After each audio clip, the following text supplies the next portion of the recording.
उन्होंने कल भी कहा था, इसके पहले भी कहा था शमीम खान साहब ने, जो कलवा मुमरा विधानसभा के अध्यक्ष हैं एनसीपी पार्टी के, उनका ये कहना है कि मुमरा में अपोजिशन का एकदम बिल्कुल सफाया हो गया। और तो जब सफाया हो गया तो साहब आप ऑफिस में क्यों बैठे, मारो ताला, जाके घर पे बैठो। देखिए मैं आपको वही कह रहा हूँ ना कि शमीम खान जो है वो एक आज की तारीख में एक उनका कैरेक्टर शहर में क्या आप देख रहे हो, यानी उनकी जुमलों पे कौन सुनता है, उनको कौन सुनता है, मुझे तो ये समझ में नहीं आता है। कौन उनको सीरियस लेता है इस शहर में। वो जोक मारते, जोक सुनो, आप एंजॉय करो, बस उतना ही है उनका, और कुछ नहीं। ये स्टाइल करके बोल देने से, ये कर बोल देने से कोई नेता नहीं बनता है।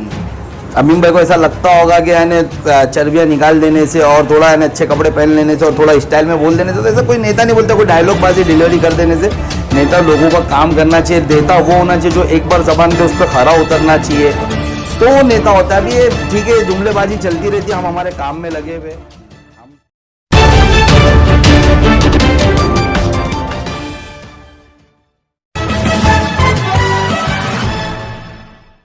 मैं हूं मोइन शेख और आप देख रहे हैं मुमरा टाइम। दोस्तों, जैसे कि आप सभी लोग अच्छी तरीके से जानते हैं कि मनपा चुनाव को अभी कुछ ही महीने बचे हुए, और जिसको लेके तो मुमरा की तमाम राजनीतिक दलों ने अपनी अपनी सरगर्मियां जो है तेज कर दी है। और अभी कल की अगर हम बात करें तो सोमवार 16 मई को जो यहाँ के एमएलए है और मंत्री भी है जितेंद्र अवार साहब, उनके बंगले पे एक पार्टी प्रवेश का कार्यक्रम रखा गया था, जिसमें बड़ी संख्या के अंदर ऐसा बताया जा रहा है कि एमआईएम के कुछ लोग जो थे उन्होंने पार्टी छोड़ के एनसीपी को ज्वाइन किया।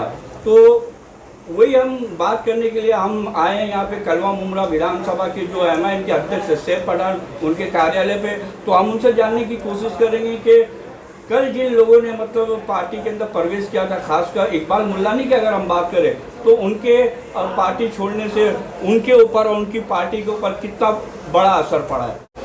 सर भाई क्या कहना चाहोगे, कल जिस तरीके से कभी एमआईएम में रहे इकबाल मुल्लानी अपने कई समर्थकों के साथ जिस तरीके से उन्होंने पार्टी छोड़ के एनसीपी को ज्वाइन किया, तो उससे आपको कितना बड़ा झटका लगा है और आपकी पार्टी को कितना बड़ा झटका लगा है? जी अस्सलाम वालेकुम रहमतुल्लाहि व बरकातहू। देखिए कि जैसा कि आपने इकबाल भाई के ताल्लुक़ से कहा, मैंने कल भी आने कुछ न्यूज़ वाले आए थे, मैंने उनको क्लियर कर दिया कि इकबाल भाई जिस तरीके से अभी 2022 में कॉरपोरेशन से पहले एनसीपी में ज्वाइन कर रहे हैं, उसी तरीके से 2017 के कॉरपोरेशन के टाइम वो एनसीपी से एमआईएम में आए थे। तो वो ठीक है, वो इलेक्शन लड़े, उसके बाद आप बताएं कि वो कहाँ एक्टिव थे हमारे साथ। ठीक है, अभी उन्होंने वापस से कोई डिसीजन लिया है, वो उनका ज़ाती डिसीजन है।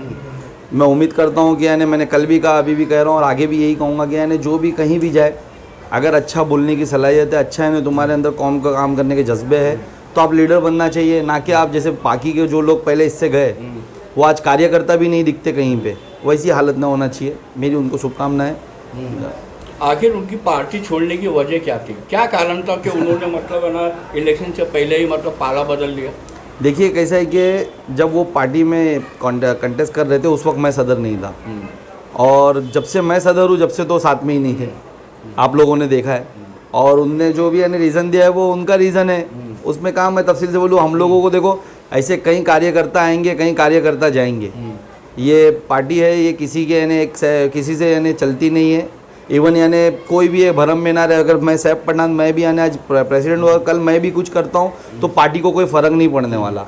पार्टी अपनी जगह पे सक्षम है, उसका एक अलग ही कैडर है, उसके अलग चाहने वाले इस शहर में, तो उसको कोई फ़र्क नहीं पड़ता। सर भाई कोई भी पार्टी हो, चाहे एमआईएम हो, एनसीपी हो, समाजवादी पार्टी, कोई भी पार्टी हो, पार्टी तभी मजबूत होती है जब उसका संगठन मजबूत होता है, जब उसके कार्यकर्ताओं को मतलब है ना जो अध्यक्ष होता है वो जिस तरीके से मतलब कि फैमिली के मेंबर के हिसाब से लेके चलता है, तब कहीं जाके वो पार्टी मजबूत होती है। इकबाल मुल्लानी ने जो कल मीडिया के अंदर मतलब वजह बताई पार्टी छोड़ने की, उनका ये कहना था कि वो जो भी वीडियो सोशल मीडिया पे अपलोड करते थे, आप उसको लाइक भी नहीं करते थे, शेयर भी नहीं करते थे। आप केवल अपनी वीडियो को लाइक और शेयर करते हो, और आपको नहीं लगता कि आपको भी आपने गलती की, उनकी भी वीडियो को अगर आप लाइक या शेयर कर देते तो इस तरीके से मतलब वो नाराज़ नहीं होते और पार्टी नहीं छोड़ते? देखिए आपको ये वैलिड रीज़न लगता है क्या? ये रीज़न कहीं भी वैलिड रीज़न तो उन्होंने यही बताया ना। मेरी बात सुनिए, यही बात सामने, मेरी बात सुनिए। सोशल मीडिया का दौर है आज, यानी अगर आप कोई वीडियो डालते हो, कुछ अच्छा कंटेंट है, कुछ अगर मेरे सामने आएगा तो डेफिनेटली मैं लाइक और शेयर करूँगा, मुझे उतना वो वैलिड लगना चाहिए। और सबकी अपनी पसंद की बात है। और ऐसी बात नहीं कि मैं मेरी वीडियो लाइक और ठीक है मेरा पेज है, मेरी पोस्ट है, तो मेरे शायद मेरे फोटोज़ वीडियोज़ रहते होंगे, लेकिन ऐसा ये सरासर गलत है कि दूसरों के लाइक शेयर नहीं होते। आप मेरा पेज की हिस्ट्री जा करके चेक कर सकते हो, मेरी पर्सनल आईडी को चेक कर सकते हो, सबके शेयर होते हैं।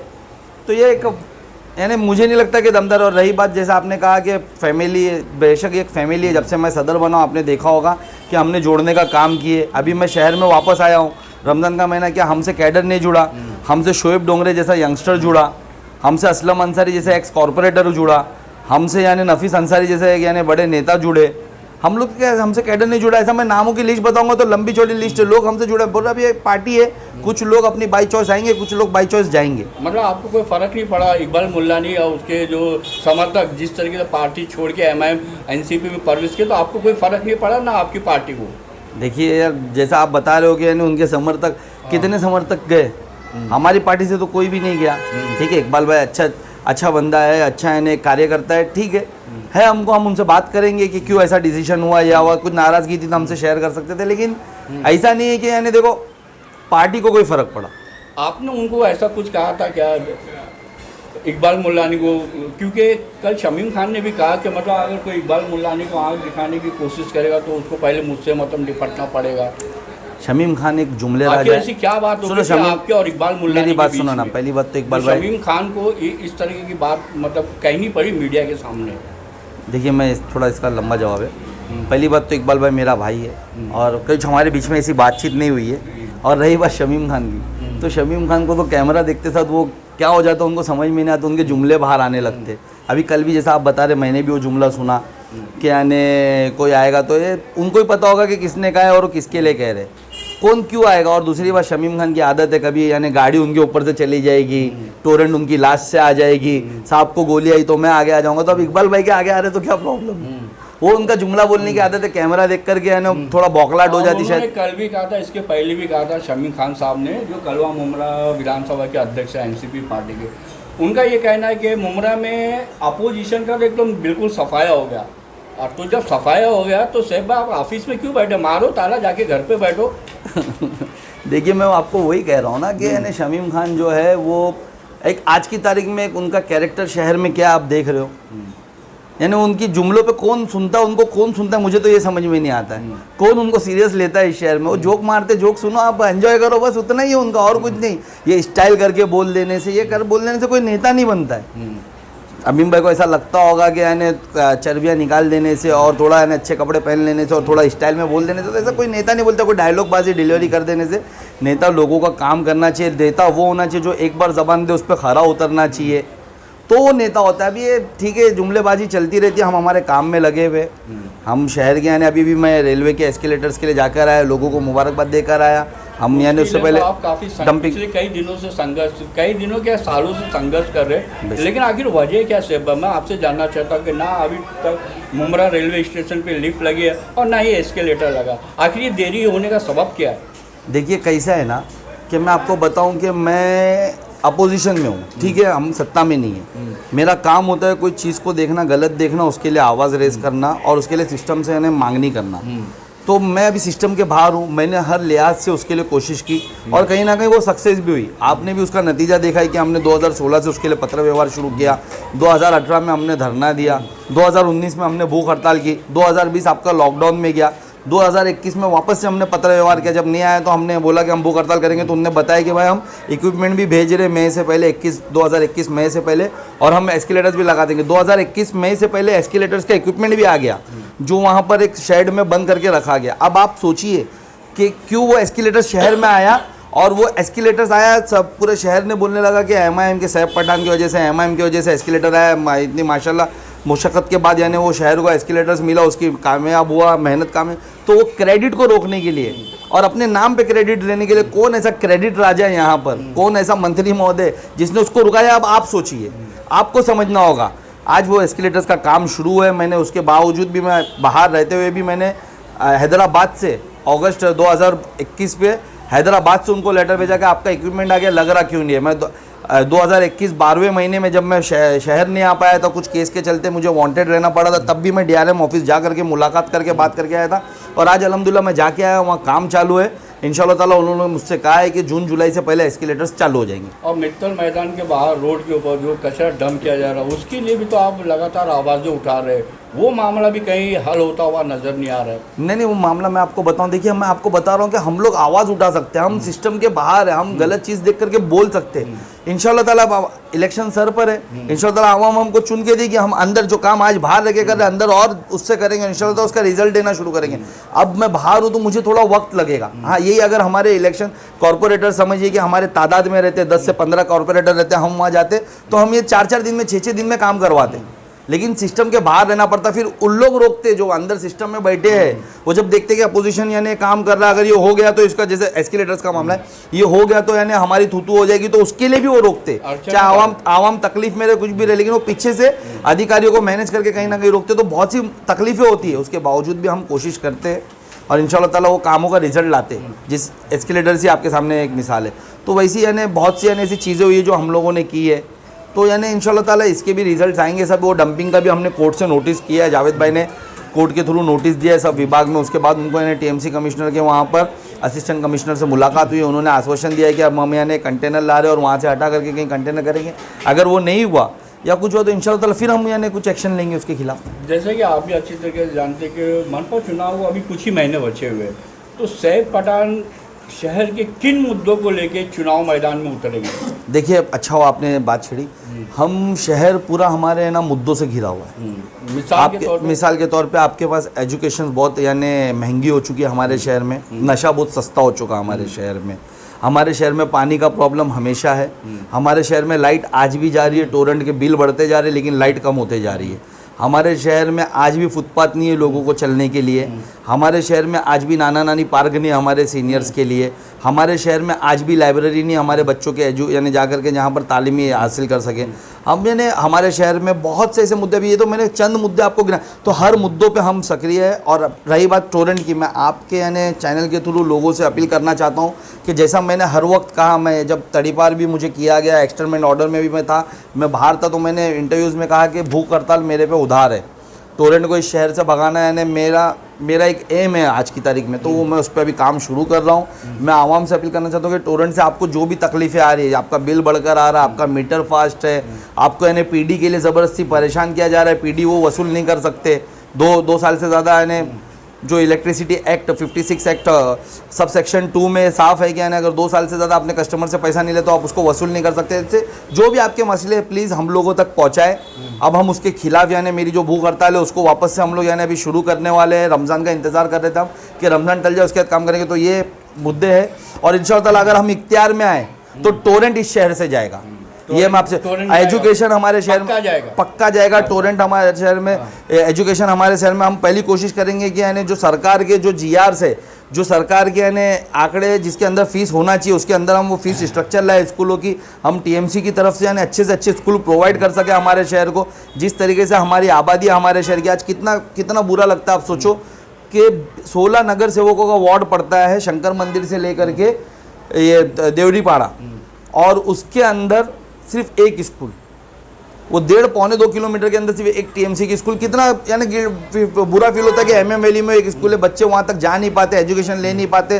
तो उस पर हम काम करेंगे इंशाल्लाह ताला। एजुकेशन के हर एरियाज़ में हम कोशिश करेंगे कि TMC की तरफ से स्कूल है। जो रिजर्वेशन प्लॉट, जो बच्चों का आज ग्राउंड नहीं अवेलेबल है, देखिए कि ग्राउंड बहुत बड़ा मसला है। बच्चों का फ्यूचर यानी अगर बच्चा खेलेगा नहीं तो बच्चा करेगा क्या, फिर वो गलत आदतों में ही मुब्तला होगा। तो हम वो कोशिश करेंगे कि जो रिजर्वेशन प्लॉट पे आज यानी धड़ाधड़ से इलीगल तरीके से काम चालू, हम उसको रोके, हम ग्राउंड वापस लाए हमारे शहर में। तो ये अहम मुद्दों पे हम काम करेंगे इंशाअल्लाह ताला। हम इख्तियार में आए तो सब चीज़ें कामयाब होंगी। सैफ भाई, जैसे कि आपने शहर के मुद्दों की बात की तो अनगिनत आपने शहर के मुद्दे बताए, जैसे लाइट हो गया, पानी हो गया, ट्रैफिक हो गया, हॉकर्स हो गया, और मतलब ग्राउंड हो गया, बच्चों के लिए प्ले ग्राउंड भी नहीं है, एजुकेशन का मामला है। मुद्दे तो आपने बहुत सारे गिनाए, तो और जिसके चलते लोग भी काफ़ी परेशान हैं शहरवासी।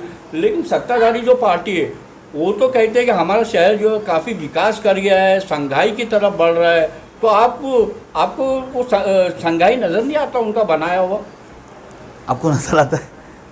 देखिए कैसे है ना कि ये मैं बता रहा हूँ ना कि ये बैनर राजा है इन लोगों का, सिर्फ जुमले राजा है, ये जुमला बोलना जानते हैं। वो बीच में कोई एक कार्टून कैरेक्टर का नाम लिया जाता था, क्या नाम था वो कार्टून कैरेक्टर? डोरेमोन। हाँ डोरेमोन, ऐसे कुछ ये बस ये कार्टून गिरी करके लोगों को हंसाना जानते हैं। वो उनको करने दीजिए, काम जो होता है वो एमआईएम करके बताए कि मैंने जिन मुद्दों पे आपसे कहा इंशाल्लाह ताला हम उस पर काम करेंगे। आप ये याद रखिए कि ये जो मुद्दे हैं ना, ये बहुत पहले सॉल्व हो जाना चाहिए था।